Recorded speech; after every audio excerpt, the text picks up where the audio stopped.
Hola, ¿qué tal? ¿Cómo estás? Soy Carlos Vitéz. Hoy es jueves 9 de julio del 2020 y esto es Bitácora Mental. Vamos como siempre con acontecimientos ocurridos un día como hoy, 9 de julio, y hoy arrancamos en el año 1882 en Londres, cuando se realiza el primer torneo de tenis de Wimbledon. Seguimos en 1903 en Francia, un día como hoy, 9 de julio, cuando el ciclista Maurice Garin vence el primer Tour de Francia. Y ahora pasamos a 1922 en Estados Unidos, cuando el deportista Johnny Weissmuller consigue la marca de 58 segundos 6 décimas en una prueba de natación de 100 metros libres y bate el récord mundial.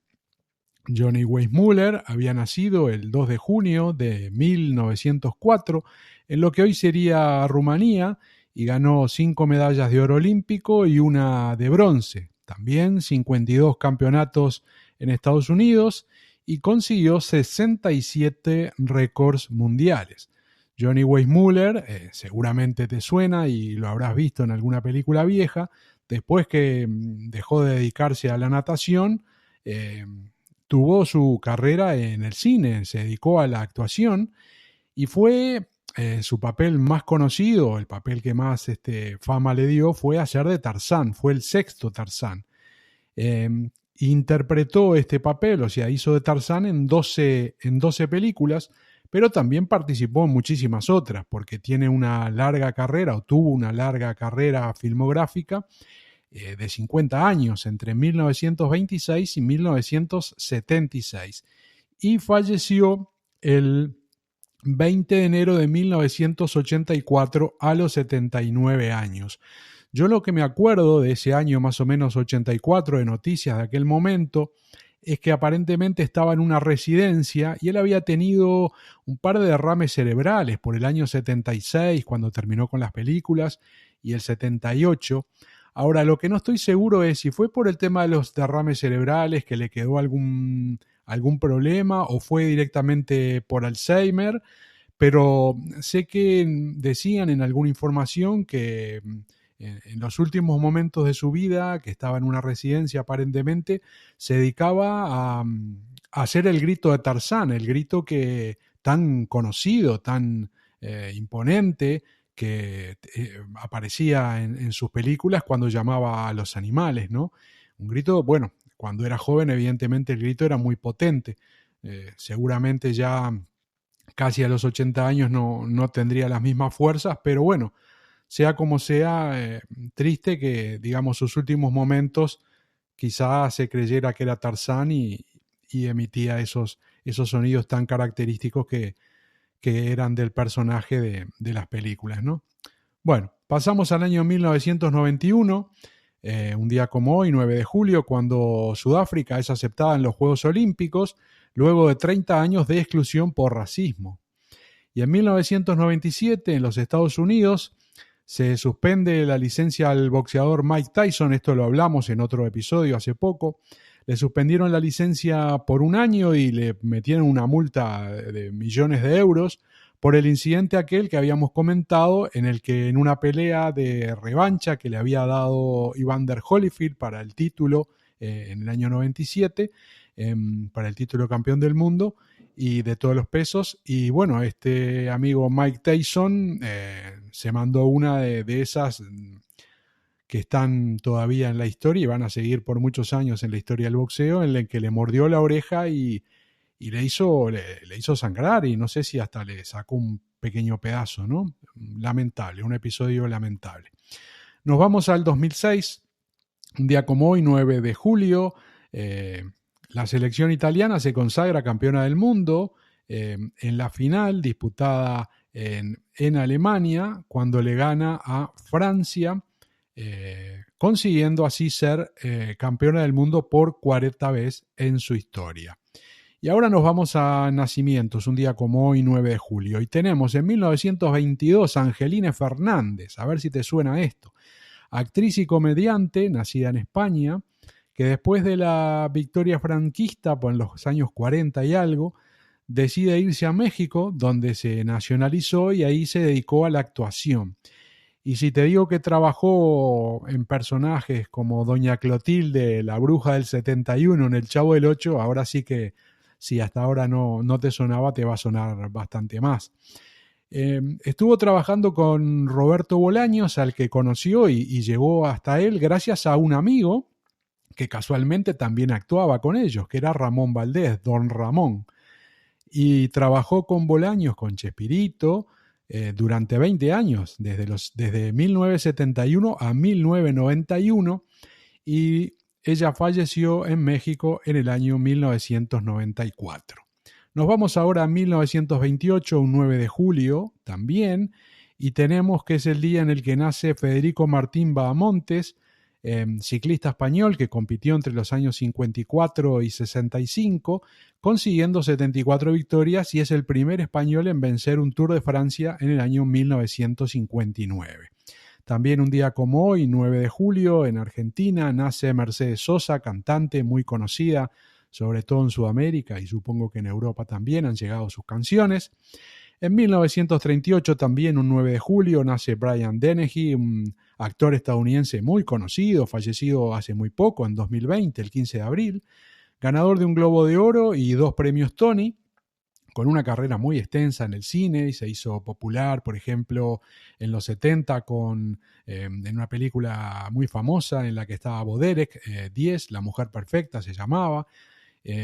También trabajó en la saga Cocoon y yo así lo primero que me acuerdo de él, lo más rápido que me acuerdo es con Rambo en 1982, en unas escenas en las que habla con él, muy, muy famosas. Y bueno, creo que quizá muchos de ustedes también lo recuerden por Rambo, pero ha actuado en infinidad de películas, así que es más que conocido. Y más que conocido también es la otra persona que voy a nombrar del mundo de la música, también un 9 de julio, pero de 1946, nace Bon Scott, el cantante australiano de la banda AC/DC hasta que falleció en 1980. Tenemos en 1947 también, 9 de julio, momento en que nace Mitch Mitchell, baterista estadounidense de la banda de Jimi Hendrix Experience, que falleció en el año 2008. Y así rápidamente te cuento que en 1947 también, un 9 de julio, nace O.J. Simpson, el actor y jugador de fútbol estadounidense que, bueno, después tuvo su etapa negra. En el 1955 nace Jimmy Smith, actor estadounidense también, muy conocido y ganador de un Globo de Oro. En el 56, un actorazo, nace Tom Hanks. En el año, ¿qué te voy a decir de Tom Hanks? Lo conoce todo el mundo. En el 64 nace Courtney Love, cantante y actriz también estadounidense y multiinstrumentista, toca varios instrumentos. Y en 1966 cerramos esto de los nacimientos con Chichi Peralta, percusionista, músico, productor dominicano, también muy conocido en el mundillo de la música. Y nos vamos ahora rápido con fallecimientos. En 1932 tenemos a Kim Camp Gillette. ¿A qué te suena esto, Gillette? Sí, efectivamente, es el inventor estadounidense de la maquinilla de afeitar, pero digamos del tipo desechable, ¿no? Porque la hoja de afeitar, eso ya venía de antes. Él se dedicó a hacerlo a un precio razonable, a hacerla delgadita y desechable. Había nacido en el año 1855 y en 1901 fundó la empresa con el nombre de American Safety Razor Company, pero un poquito después, en julio de 1902, ya pasó a llamarse Gillette Safety Razor Company y comenzó con la producción de sus hojas de afeitar en el año 1903, haciendo una política de precios bajos y consiguiendo ya que poco después, en 1908, además de estar muy afianzado ya en Estados Unidos, se estableció la empresa en Canadá, Francia y Reino Unido y bueno, y estaban ya vendiendo millones y millones de hojas de Gillette que, como evidentemente todo el mundo sabe, han llegado hasta nuestros días. Nos vamos otra vez al mundo de la música, quise decir. En 1980, un día como hoy, 9 de julio, fallece uno de los grandes de Brasil, Vinícius de Moraes, poeta, letrista y cantante brasilero, dedicado sobre todo al bossa nova, que había nacido en 1913, y bueno, ayer o antes de ayer, ya ni recuerdo, hablábamos de Toquinho, Vinícius y Toquinho, una dupla extraordinaria que estuvo por todos lados del mundo tocando.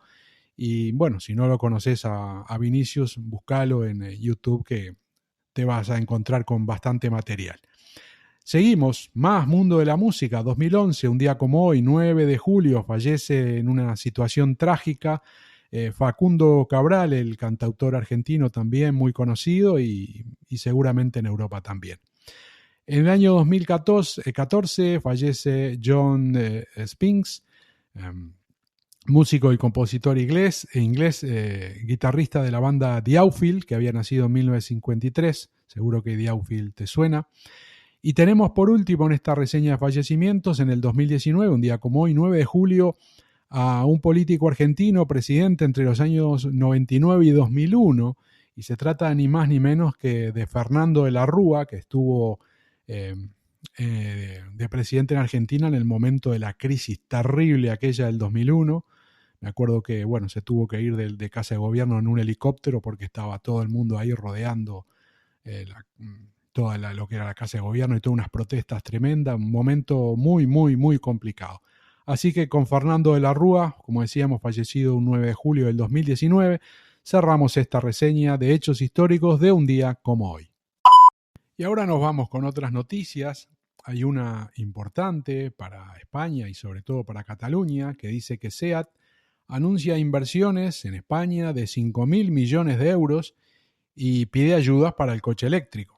La intención es que la fábrica de Martorell se dedique a vehículos eléctricos, pero esto sería a partir del año 2025. Y claro, la empresa lo que le está diciendo el gobierno y en fin, está manifestando es que la automoción representa el 10% del PIB y es el 9% del empleo en España. Así que dicen que hace falta más infraestructuras de recarga, más apoyo, más incentivo para que la gente compre estos vehículos nuevos. La cuestión es que hay un nuevo modelo que va a salir ya el año que viene, va a estar en el mercado, que se desarrolla en Barcelona, pero se va a fabricar en Alemania, ¿no? Y porque la fabricación de coches eléctricos en cuanto a SEAT en Alemania se aplaza 5 años, ¿no?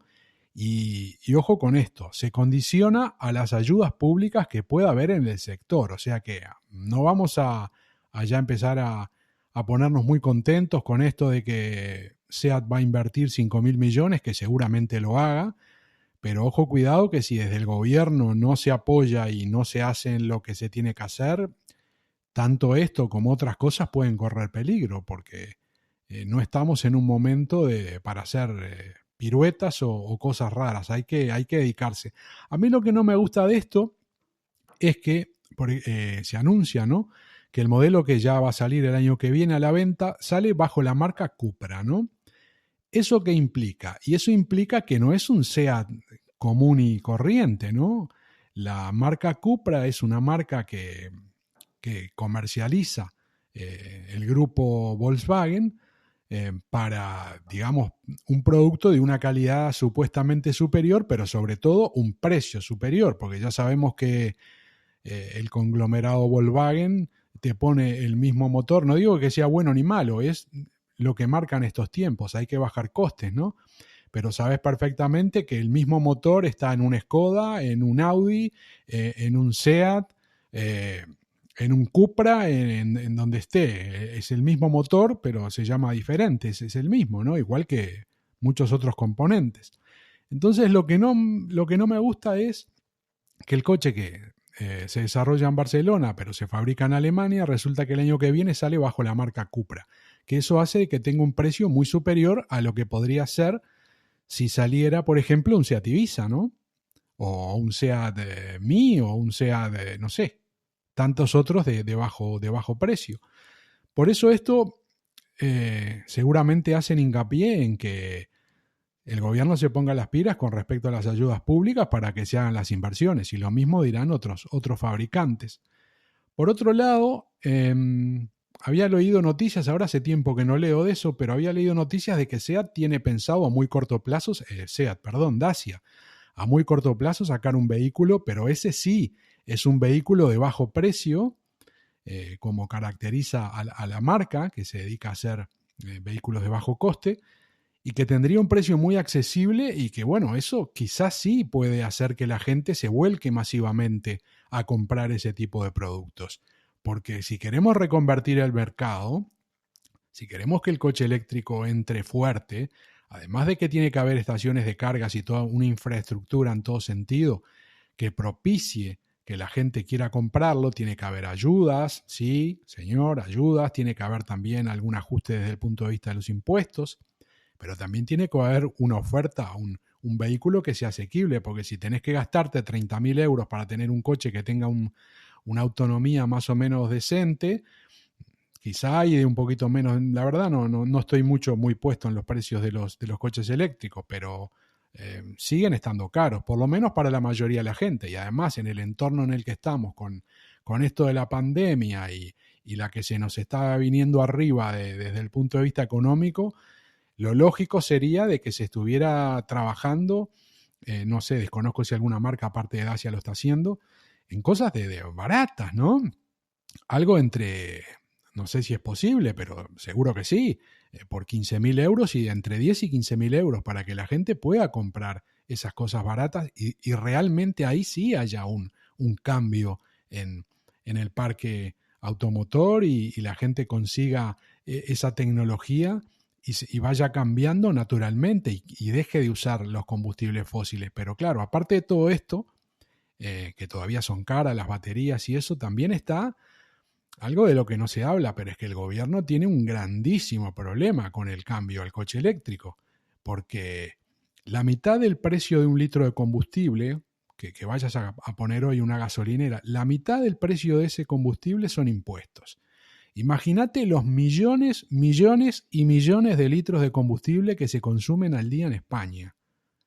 Y la mitad de todo ese gasto va directo al gobierno porque son impuestos. Imagínate cuando las gasolineras no vendan un litro de combustible. ¿De dónde va a sacar el gobierno todo eso? ¿De dónde va a ingresar toda esa millonada diaria de impuestos? ¿De dónde? Algún lado lo tiene que ingresar. Y no solo eso, los lubricantes, los repuestos. El motor eléctrico no tiene nada que ver con el motor a combustión y todo eso lleva impuestos, impuestos, impuestos.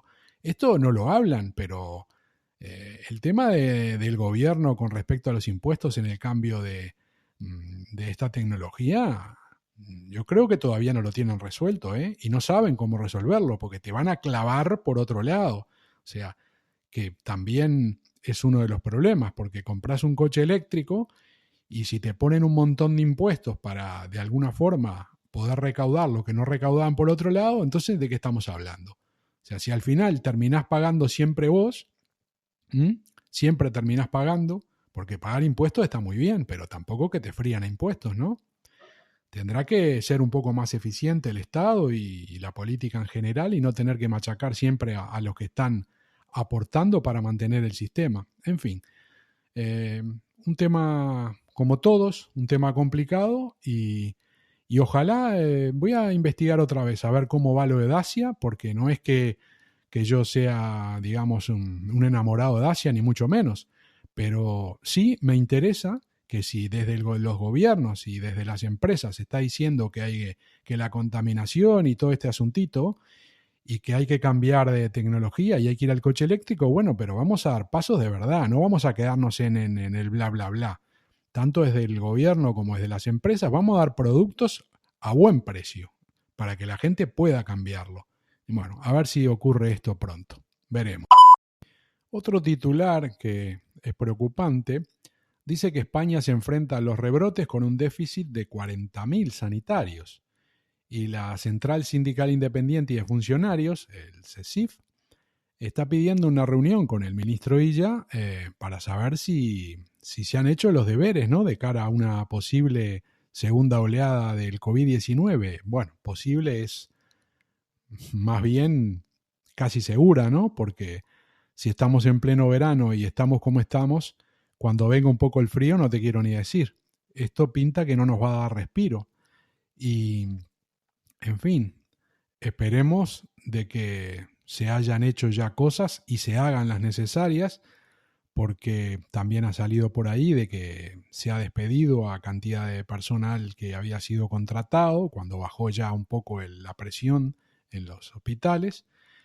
Y a ver qué pasa, porque esto va a necesitar de mucha gente, de muchos sanitarios y espero que también desde el punto de vista de los usuarios y los que pagamos impuestos seamos lo suficientemente inteligentes para hacer las presiones necesarias de que por los impuestos que pagamos se nos devuelvan las cosas que se nos tienen que devolver como servicios, ¿no? Así que a ver qué ocurre con todo esto. Y bueno, y ahora que estamos con la pandemia y coronavirus, te voy a contar una noticia que estuve leyendo ayer. También resulta que en marzo, el pasado marzo, en plena pandemia, una persona de nombre Jiao, con 43 años, que tenía problemas mentales, desapareció en una zona que se llama Chongqing. Es un municipio chino en el que viven más de 30 millones de personas, ¿no? Bastante grande eso. Bueno, la familia, obviamente, como cualquier otra, se desesperó, hizo la denuncia correspondiente y lo buscaron. Y resulta que en abril, a principios de abril, reciben noticias de la policía donde les informan de que esta persona, este señor, lo habían encontrado a más de 1000 kilómetros de su casa y estaba hospitalizado. Entonces la familia decide ir a buscarlo, que se quiera reencontrar con él, y deciden viajar esos más de 1000 kilómetros y se llegan hasta el hospital donde estaba, pero no se les permite estar en contacto con él y solo lo podían ver de lejos, ¿no? De bastante lejos, porque esta persona estaba con oxígeno y no se podían acercar, ¿no? Además de esto, le dijeron que estaba muy grave por complicaciones derivadas de una tuberculosis y que el pronóstico no era bueno. La familia entonces no quiso quedarse ahí y ver el desenlace o que para bien o para mal, y entonces deciden volver a casa, pero quieren llevárselo con todas las garantías de que lo vayan atendiendo. Entonces consiguen que una ambulancia se lo traiga de vuelta a su sitio natal, a donde vivían, ¿no? Pero claro, esta persona estaba muy grave y resulta que no aguantó el trayecto y falleció en el camino, sin que, igual que ha pasado acá, sin que la familia pudiera ver el cuerpo, ¿no? E inmediatamente fue incinerado y la familia entonces decide hacer un funeral, decide celebrar un funeral por el que, según la información, gastaron casi 20.000 euros o en el entorno de los 20.000 euros. Imagínate el momento, ¿no?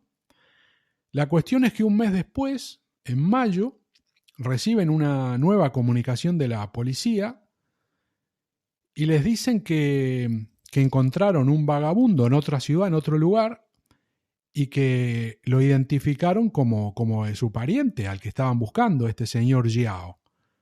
Evidentemente la sorpresa de esta gente era tremenda, ¿no?